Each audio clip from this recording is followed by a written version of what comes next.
Volume study 4 ಯೆಹೋವನ ಮುಯ್ಯಿತೀರಿಸುವ ದಿನದ ಹರ್ಮೆಗೆದೋನ್ ಯುದ್ಧ.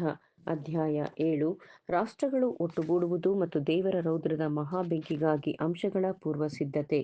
ಪುಟ 235. ಆದರೆ ಕೆಲಸವಿಲ್ಲದ ಸಮಯಗಳನ್ನು ಪರಿಗಣಿಸಿದರೆ ಕೆಲಸಗಾರರ ಪರಿಸ್ಥಿತಿಯು ಹಿಮ್ಮೆಟ್ಟುವಿಕೆಯಾಗಿದೆ.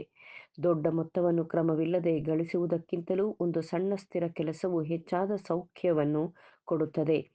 ಪ್ರತಿ ಕೆಲಸಗಾರರಿಗೆ ಜೀವಿಸುವಷ್ಟು ವೇತನವು ದೊರಕುವ ಹಕ್ಕು ಇರುವ ಭರವಸೆ ಇರುವುದಾದರೆ ನಮ್ಮನ್ನು ಕಾಡುವ ಪ್ರಶ್ನೆಗಳು ಸ್ವಾಭಾವಿಕ ಕ್ರಮದಲ್ಲಿಯೇ ಪರಿಹಾರವಾಗುತ್ತದೆ. ಈ ಪರಿಸ್ಥಿತಿಯು ಖಂಡಿತವಾಗಿ ಶೋಚನೀಯವಾದದ್ದು. ಇತ್ತೀಚೆಗಿನ ಭಯಂಕರ ಚಳಿಯ ಹವಾಮಾನದಲ್ಲಿ ನೆರವು ನೀಡಲು ಅದರಲ್ಲಿ 6 ಪೆನ್ಸ್ಗಳಿಗೆ ಕೆಲಸಗಾರರು 4 ಗಂಟೆಗಳ ಕಾಲ ಬೀದಿಗಳನ್ನು ಗುಡಿಸುವ ಕೆಲಸವು ಪ್ರಾರಂಭವಾಯಿತು. ಸಾವಿರಾರು ಜನರು ಸಾಲಿನಲ್ಲಿ ಮುಂದಿರಲು 4 ಗಂಟೆ ಜಾವದಲ್ಲಿ ಪರಾಂಗಣದ ಬಾಗಿಲ ಬಳಿ ನೆರೆದರು. ಅಲ್ಲಿ ಅವರು ಚಳಿಯಲ್ಲಿ ನಡುಗುತ್ತಾ, ಅಲ್ಲಾಡುತ್ತಾ, ಅರ್ಧ ಹಸಿದವರಾಗಿ ಮತ್ತು ಹತಾಶ ತುಂಬಿದವರಾಗಿ 8 ಗಂಟೆಗಳವರೆಗೆ ಪ್ರಾಂಗಣವು ತೆರೆಯುವವರೆಗೆ ನಿಂತಿದ್ದರು. ನೂಕುನುಗ್ಗಲು ಗಲಭೆಗಿಂತ ಕಡಿಮೆ ಏನಲ್ಲ. ಕೇವಲ 2 ಶಿಲ್ಲಿಂಗ್ ಗಳಿಸುವ ಅವಕಾಶಕ್ಕಾಗಿ ಆ ಭಯಂಕರ ಹರಸಾಹಸದ ಪುರುಷರು ನಿಜವಾಗಿಯೂ ತುಳಿತದಿಂದ ಮರಣ ಹೊಂದಿದರು. ಸ್ಥಳವು ಧ್ವಂಸವಾಯಿತು. ಅಖಂಡ ಸಮೂಹದಲ್ಲಿದ್ದ ಹಸಿವಿನಿಂದ ಬಳಲಿದ ಜನರು ಅವರನ್ನು ಸಾವಿರಾರು ಮಂದಿ ಹಿಂದಿನಿಂದ ದೂಕಲು ಉದ್ಯೋಗ ಸಿಗುವ ಆತಂಕದಲ್ಲಿ ಗೋಡೆಗಳನ್ನು ಮತ್ತು ಬಾಗಿಲನ್ನು ಪುಡಿಪುಡಿ ಮಾಡಿದರು. ಈ ಜನರು ಅಲೆಮಾರಿಗಳಲ್ಲ. ಲಂಡನ್ನಲ್ಲಿ ಕುಶಲತೆ ಇಲ್ಲದ ಕೆಲಸಗಾರರಿಗೆ ಸರಾಸರಿ ವೇತನವು ವ್ಯಾಪಾರ ಸಂಘದ ಟ್ರೇಡ್ಸ್ ಯೂನಿಯನ್ ಮಟ್ಟವನ್ನು ಪಾಲಿಸಿದಾಗಲೂ ಗಂಟೆಗೆ ಕೇವಲ 6 ಪೆನ್ಸ್. ಕೆಲ ಪ್ರಾಂತ್ಯಗಳಲ್ಲಿ ಇನ್ನೂ ಕಡಿಮೆ. ಒಂದು ಸರಾಸರಿ ಕುಟುಂಬದ ನಿರ್ವಹಣೆಗೆ, ಅಂದರೆ 2 ವಯಸ್ಕರು ಮತ್ತು 3 ಮಕ್ಕಳು, ಒಂದು ಸಾಮಾನ್ಯ ಸೌಕರ್ಯವಿರುವ ಐಷಾರಾಮಿಯನ್ನು ತಿಳಿಸುತ್ತಿಲ್ಲ. ವಾರ ಒಂದಕ್ಕೆ 3 ಗಿನಿಗಳು ಬೇಕಾಗುತ್ತದೆಂದು ವಿವೇಕಯುತ ಪರಿಶೀಲನೆಯು ತೋರಿಸುತ್ತದೆ.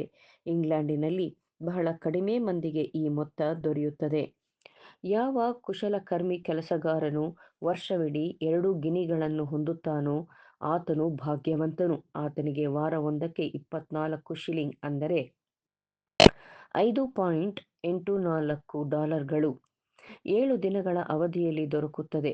ಆದರೆ ಮೂರನೇ ಒಂದು ಭಾಗವು ಮನೆ ಬಾಡಿಗೆಗೆ ಸಂದಾಯವಾಗುತ್ತದೆ. ಉತ್ತಮ ವೇತನ ಪಡೆಯುವ ವರ್ಗಗಳ ಕುಟುಂಬವು ಬಡತನದ ರೇಖೆಯಲ್ಲಿಯೇ ಇರುತ್ತದೆ. ಕೇವಲ ಒಂದು ಅಲ್ಪಕಾಲದ ಜಾರಿಗೊಳಿಸಿದ ಆಲಸ್ಯವು ಅವರನ್ನು ತಪ್ಪದೆ ಕೆಳದೂಕಲು ಸಾಕು. ಹೀಗಾಗಿ ನಿರ್ಗತಿಕರು ಅಪಾರ ಸಂಖ್ಯೆಯಲ್ಲಿದ್ದಾರೆ. ಲಂಡನ್ನಲ್ಲಿ ಈಗ 4,300,000 ವ್ಯಕ್ತಿಗಳಿದ್ದಾರೆ. 60,000 ಕುಟುಂಬಗಳು, ಅಂದರೆ 300,000 ವ್ಯಕ್ತಿಗಳು.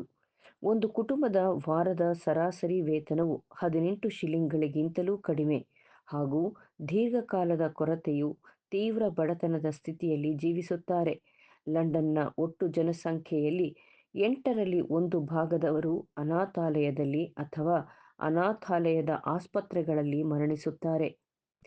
ಪ್ರಸ್ತುತದ ಲಂಡನ್ನಿನ ಜನಸಂಖ್ಯೆ ಪ್ರತಿ 16ರಲ್ಲಿ ಒಬ್ಬರು ಈಗಿನ ಪರಿಸ್ಥಿತಿಯಲ್ಲಿ ನಿರ್ಗತಿಕನೆಂದು ಗುರುತಿಸಲಾಗಿದೆ. ಪ್ರತಿದಿನ 43,000 ಮಕ್ಕಳು ಬೆಳಗಿನ ಉಪಹಾರವಿಲ್ಲದೆ ಬೋರ್ಡ್ ಶಾಲೆಗಳಿಗೆ ಹಾಜರಾಗುತ್ತಾರೆ. 30,000 ವ್ಯಕ್ತಿಗಳು ಜೀವಿಸಲು ಮನೆ ಇಲ್ಲದೆ 4 ಪೆನ್ನಿಯ ವಸತಿಗೃಹ ಅಥವಾ ಅನಿಯಮಿತ ಕೊಠಡಿಗಳಲ್ಲಿರುತ್ತಾರೆ. ಮೇಲೆ ಹೇಳಿದ ಅಂಕಿ ಅಂಶಗಳು ಈ ಸ್ಪರ್ಧೆಯ ಅಭಿವೃದ್ಧಿಗೆ ಕೆಲವು ವರ್ಷವೂ ಸಾಕಷ್ಟು ಮನ್ನಣೆ ನೀಡಬಹುದು. ಹೀಗಾಗಿ ಸರ್ವಶಕ್ತನು ಕ್ರಮೇಣವಾಗಿ, ಬೇಗ ಅಥವಾ ನಂತರ, ಒಬ್ಬರ ಹಿತಾಸಕ್ತಿಯು ಇತರರ ಹಿತಾಸಕ್ತಿಯೂ ಆಗಿರಬೇಕು, ಪ್ರತಿಯೊಬ್ಬನೂ ತನ್ನ ಸ್ವಂತ ಕ್ಷೇಮವನ್ನು ಕಾಪಾಡುವಂತೆ ತನ್ನ ಸಹೋದರನ ಹಿತವನ್ನು ಕಾಯುವವನೂ ಆಗಿರಬೇಕು ಎಂಬ ಸತ್ಯಾಂಶದ ಅರಿವನ್ನು ಉಂಟಾಗುವಂತೆ ಎಲ್ಲಾ ದೇಶಗಳ ಸಮೂಹವನ್ನು ತರುತ್ತಿದ್ದಾನೆ. ಕಾರ್ಮಿಕ ಪಕ್ಷವು ಯಾವಾಗಲೂ ತನ್ನ ಸ್ವಂತ ಅನುಕೂಲತೆಗಳನ್ನು ನೋಡಿಕೊಳ್ಳುವಂತೆ ರಾಜಧಾನಿಯು ತನ್ನ ಸ್ವಂತ ಅನುಕೂಲತೆಗಳನ್ನು ನೋಡಿಕೊಳ್ಳುವುದನ್ನು ಖಂಡಿಸುವುದು ಜ್ಞಾನವೂ ಅಥವಾ ನ್ಯಾಯವೂ ಅಲ್ಲ. ಖಂಡಿತವಾಗಿ ನಾವು ನೋಡುವಂತೆ ಕೆಲವು ಬಡವರು ಐಶ್ವರ್ಯವಂತರಂತೆಯೇ ಸರಿಸಮಾನವಾಗಿ ಹೃದಯದಲ್ಲಿ ಸ್ವಾರ್ಥಿಗಳು.